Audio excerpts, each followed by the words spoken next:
الحمد لله رب العالمين والصلاة والسلام على سيدنا ونبينا محمد وعلى آله وأصحابه أجمعين أما بعد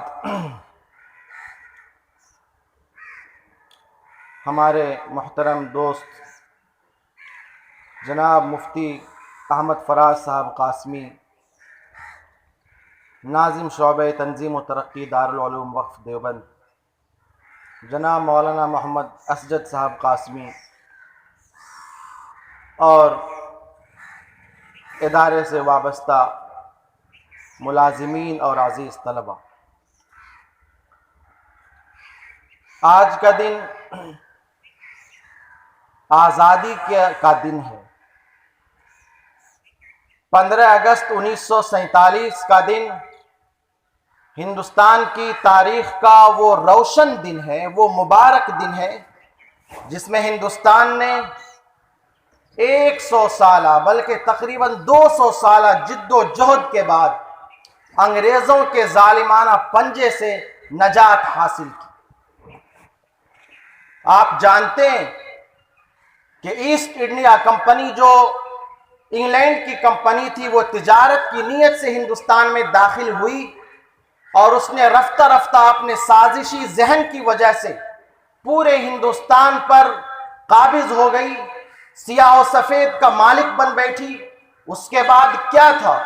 ظلم کا، زیادتی کا، تشدد کا، قتل کا، غارت گری کا، بے عزتیوں کا وہ تماشا ہندوستان میں برپا کیا گیا جس کا تصور بھی آج مشکل ہے۔ دیکھا یہ ہندوستان کیا تھا؟ یہ ہندوستان سونے کی چڑیا تھا جس کے گلے میں غلامی کا پھندا ڈال دیا گیا تھا، جس کے بالوں پر نوچ لیے گئے تھے، جسے اتنا کمزور کر دیا گیا تھا کہ چلنے کی اور حرکت کی اس میں کوئی سکت باقی نہیں تھی۔ یہ ہندوستان کیا تھا؟ یہ ہندوستان عظمت کا وہ مینار تھا جو انگریزوں کی ظلم و زیادتی کی وجہ سے زمیں بوس ہو رہا تھا، پرخشے اڑ رہے تھے۔ یہاں پر ہر آدمی خوف اور ہراس کے عالم میں تھا۔ نہ تو ان آزادی تھی عبادت کرنے کی، نہ آزادی تھی تعلیم کی، نہ آزادی تھی تہذیب و کلچر کی، بلکہ ایک عجیب و قسم کی سراسیمگی اور خوف کا عالم تھا جب انگریز اس ملک میں آئے ہیں۔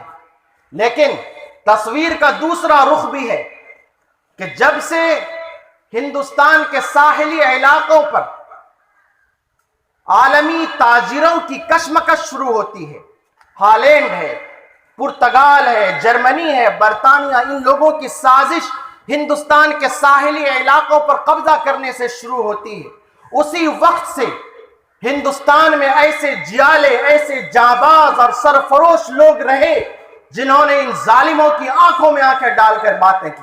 جب آزادی کی تاریخ لکھی جائے گی تو وہ فتویٰ مولانا عبدالعزیز صاحب دہلوی رحمۃ اللہ علیہ کا کبھی فراموش نہیں کیا جا سکتا، جس نے ہندوستان کے خواب غفلت میں سو رہے لوگوں کو بیدار کیا تھا، جس نے آزادی کی چنگاری لوگوں کے دلوں میں پھونک دی تھی، جس نے لوگوں کے ضمیر کو تڑپا کر کے رکھ دیا تھا، اور اس فتوے کا اثر تھا کہ بہت ساری تحریکیں جنم لی گئیں۔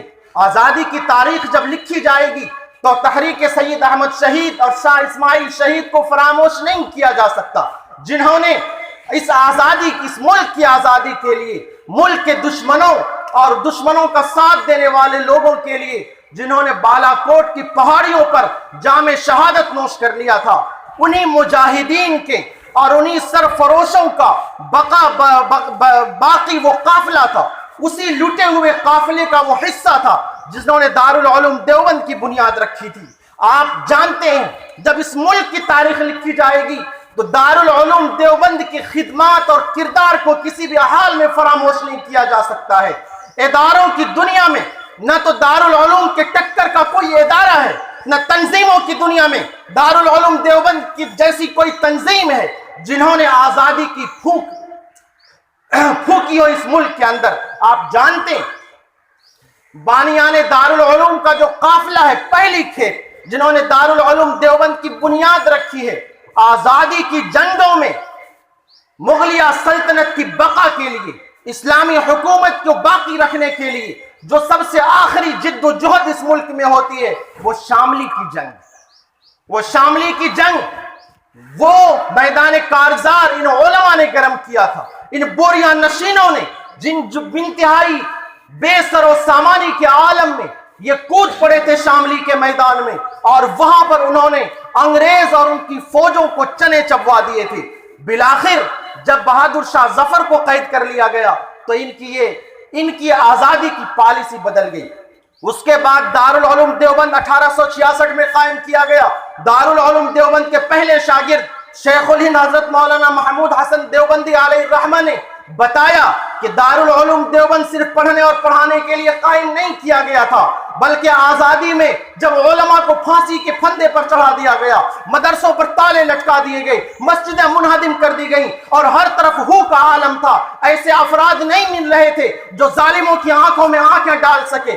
ایسے افراد کی تیاری کے لیے، رجال سازی کے لیے دارالعلوم دیوبند قائم ہوا تھا۔ پھر حضرت شیخ الہند رحمت اللہ علیہ نے، آپ جانتے ہیں کہ آزادی میں کیا کردار ادا کیا، انہوں نے ہی تحریک ریشمی رومال شروع کی تھی۔ ہندوستان کی آزادی کی تاریخ میں جو تحریکیں اٹھی ہیں ان میں سب سے خطرناک اور انگریزوں کے لیے سب سے مشکل جو تحریک ہو سکتی تھی وہ تحریک ریشمی رومال تھی۔ یہ الگ بات ہے کہ وہ کامیاب نہیں ہو سکی اور وہ فاش ہو گئی وہ تحریک، اور حضرت شیخ الہند رحمت اللہ علیہ کو مالٹا میں اپنے ساتھیوں کے ساتھ قید کر دیا گیا۔ مالٹا کی تاریخ لکھنے والے لکھ رہے ہیں کہ مالٹا میں جو سردیاں پڑتی تھیں، وہاں کا جو ماحول تھا وہ انسانی زندگی کے کسی بھی حال میں مناسب نہیں تھا۔ بہت سارے لوگوں نے مالٹا میں اپنا دم توڑ دیا۔ پھر کیا ہوا؟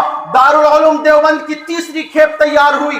حضرت شیخ الہند کے شاگرد میدان میں آئے، علامہ انور شاہ کشمیری، شیخ الاسلام حضرت مولانا حسین احمد مدنی، مولانا ابو المحاسن محمد سجاد صاحب، حضرت مولانا حفظ الرحمان سیواروی، اور اس طرح کے مجاہدین کا ایک قافلہ تیار ہوتا ہے۔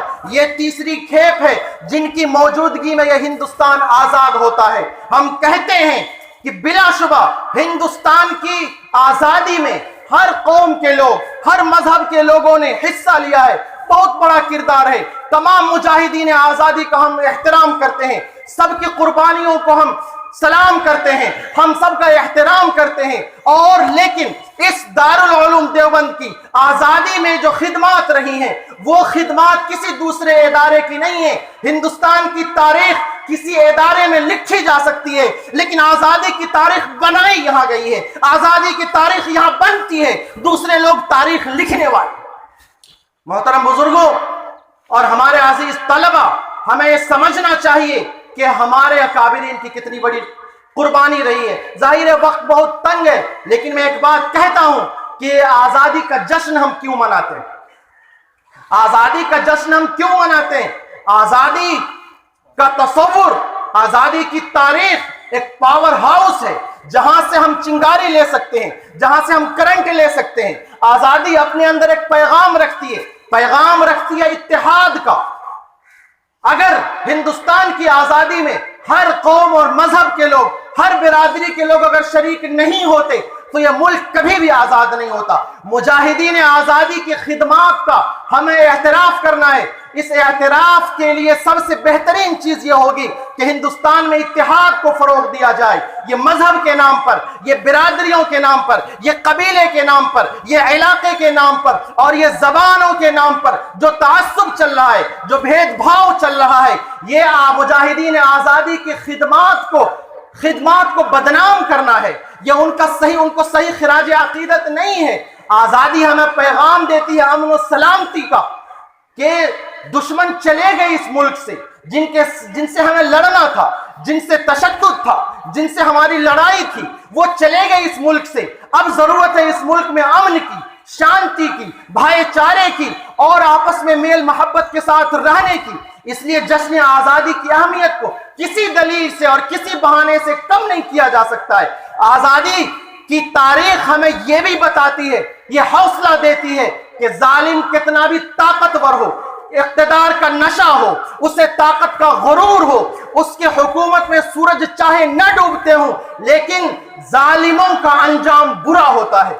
ظالم کو اپنے تخت سے، اپنے اقتدار سے دستکش ہونا پڑتا ہے، انہیں اترنا پڑتا ہے، انہیں زمین پر آنا پڑتا ہے۔ اور تاریخ ہمیں آزادی کی یہ بھی بتاتی ہے کہ مظلوم لوگ جو کمزور ہیں، جو پٹ رہے ہیں، جن کی کہیں سنی نہیں جاتی، اگر وہ مضبوط ہو جائیں، اگر وہ جمع ہو جائیں، اگر وہ اپنی طاقت کو متحد کر لیں تو بڑے سے بڑے ظالم کو وہ دھول چٹا سکتے ہیں، ان کے اقتدار کو خاک میں ملا سکتے ہیں۔ لہٰذا آزادی کی جو تاریخ ہے، آزادی کا جو جشن ہے اسے منایا جائے گا، آزادی میں جو پیغام ہے، آزادی کا جو سبق ہے اسے اپنی زندگی میں اتارا جائے گا۔